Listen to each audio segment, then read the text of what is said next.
So big congrats, you've completed the toughest part of this course, which is really to nail down the first draft of your brand strategy. You know, doing this requires a lot of thinking. I know it's not easy, but to get to the core of what your brand is really about, that takes a lot of brain power and thinking.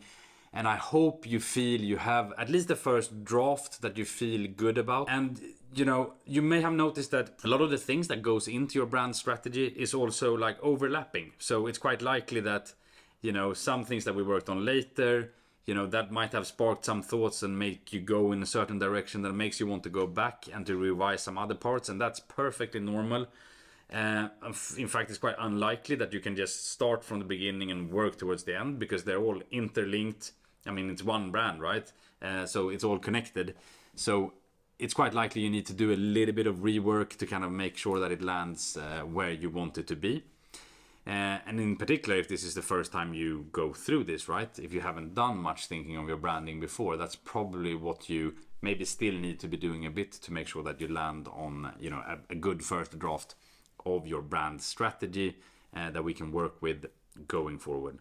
But again, you've really completed the toughest part, so really big congrats. It might be that some of the things that we talked about were the first things you heard about. You know, if you haven't done work on branding before, like maybe words like vision statement and mission and positioning and all that might be completely new for you. And I think it's important that we don't get hung up on like vocabulary here. So, you know, do not think about like, oh, was that really a vision statement? Was it a mission statement? Did I get that wrong? You know, it doesn't really matter so much. Even big brands do get this wrong and like kind of bunch those things together and so on. So like, that's not the purpose of doing this. It's just to kind of get your thinking going and for you to get that down on paper.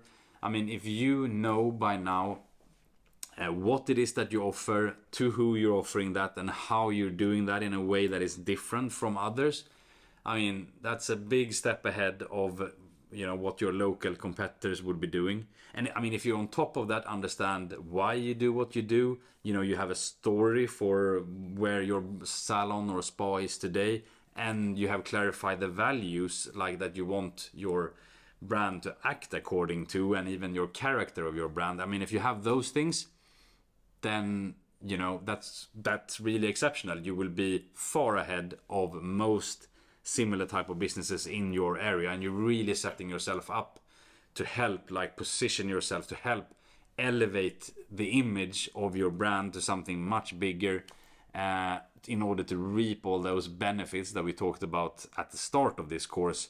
You know, all the value that you get out of having a brand that allows you to charge more, to attract more clients and so on, because that's really the type of brand that is attractive. That is the type of brand that attracts people, because this will help you so much in everything else you do when you have a brand that in itself attracts people. Now, it's not much help though if this is just living in a document. I'm sure you'll agree with me. So what we're going to focus on in the second half of this course and for the remainder of the course is really like, how do we take that great work that you've done now and bring that to life and let your brand flourish, let this become visible to people, to start creating that perception and that emotional image of you with other people, so that they get to experience your brand, because they will not experience your brand when it just sits in a document.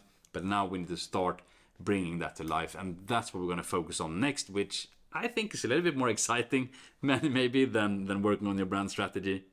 I don't know, they're exciting in different ways, but so that's what we're going to do next, and I really look forward to accompany you now in the next video when we start working on your brand identity.